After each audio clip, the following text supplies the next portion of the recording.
Shalom jemaat Tuhan, saya Pastor Yar, selamat datang di Kingdom Devotion. Hari ini kita akan merenungkan ayat-ayat yang penuh dengan kuasa yang tertulis dalam kitab Titus pasal yang ketiga ayat ke-10 dan 11. Dalam ayat-ayat ini kita akan melihat bagaimana Rasul Paulus memberikan sebuah nasihat yang tegas untuk memberitahukan kita bagaimana meresponi pemecah kesatuan. Dia memberikan nasihat dengan tegas kepada gereja mengenai hubungannya dengan orang-orang yang berperilaku tidak sehat. Marilah kita mempelajari pesan daripada Rasul Paulus ini dan menerapkannya dalam kehidupan kita sebagai orang percaya. Titus pasal ketiga ayat 10-11 dikatakan, seorang bidat yang sudah 1-2 kali kau nasihati, hendaklah engkau jauhi. Engkau tahu bahwa orang yang semacam itu benar-benar sesat dan dengan dosanya menghukum dirinya sendiri. Jemaat Tuhan, di ayat yang sudah kita baca tadi, Paulus memberikan sebuah instruksi yang jelas bahwa ketika ada seseorang yang terus-menerus melakukan pengajaran palsu atau perilaku yang memecah belah, kita harus mengambil langkah yang tegas dan tidak lagi berhubungan dengan mereka. Hal ini bukanlah keputusan yang mudah, namun penting untuk menjaga kemurnian dan kebenaran ajaran kita sebagai umat Tuhan. Tadi juga di ayat 11 diberitahukan bahwa Paulus menjelaskan bahwa orang yang terus-menerus melibatkan dirinya dalam doktrin palsu atau pengajaran yang sesat, perilaku salah, berarti sedang mengutuk dirinya sendiri. Mereka telah melanggar kebenaran firman Tuhan dan harus menghadapi konsekuensi dari pilihan mereka sendiri.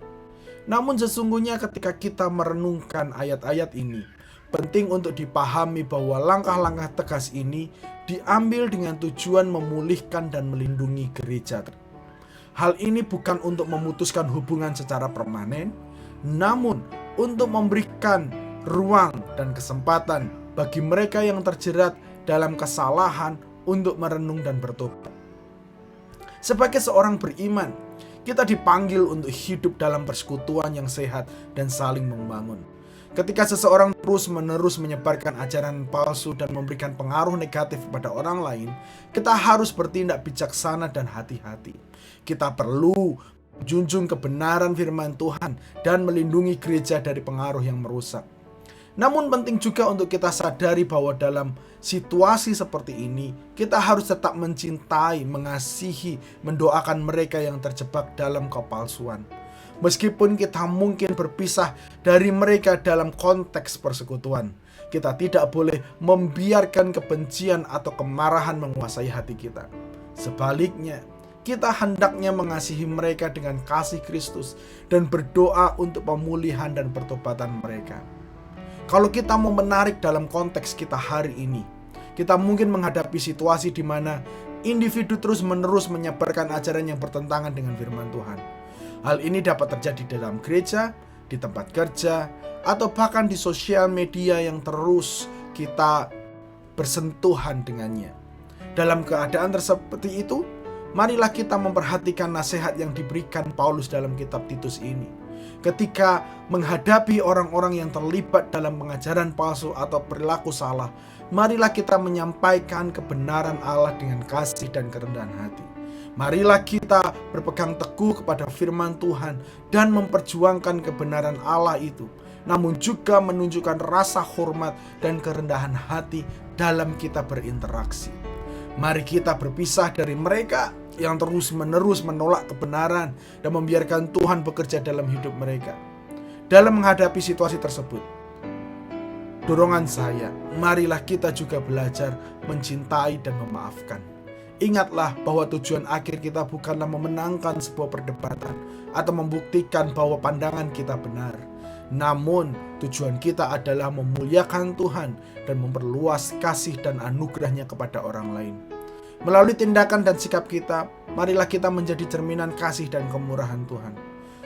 Saat saya merenungkan ini, semoga kita terdorong untuk berdiri teguh dalam kebenaran firman Tuhan. Bahkan ketika menghadapi pertentangan, mari kita ingat bahwa otoritas tertinggi kita adalah kitab suci. dan kita harus berusaha memahaminya dalam arti literal dengan sedikit pengecualian untuk penafsiran metaforis semata. Semoga kita mempunyai keberanian untuk menjunjung kebenaran, untuk memisahkan diri dari mereka yang terus menyebarkan kepalsuan dan menunjukkan kasih dan berdoa bagi pemulihan mereka. Mari kita berdoa. Hari ini kami diingatkan Tuhan melalui firman Tuhan ini. Seperti apa yang telah menjadi nasihat Rasul Paulus, kami mau secara tegas meresponi mereka yang mencoba membuat iman kami luntur atau lemah, yang mencoba kami meragukan kebenaran Allah. Berikan kami keberanian, berikan kami kasih dan kerendahan hati untuk tetap memegang kebenaran Allah itu, sehingga kami akan tetap setia terhadap panggilan Allah dan dalam iman-iman kami Tuhan. Terima kasih ya Bapak, nama-Mu Tuhan yang akan terus dipermuliakan. Haleluya, amin, amin. Jemaat Tuhan, mari kita bersama-sama dengan berani meresponi pemecah kesatuan demi kebenaran Allah. Tuhan Yesus memberkati dan sampai jumpa minggu depan.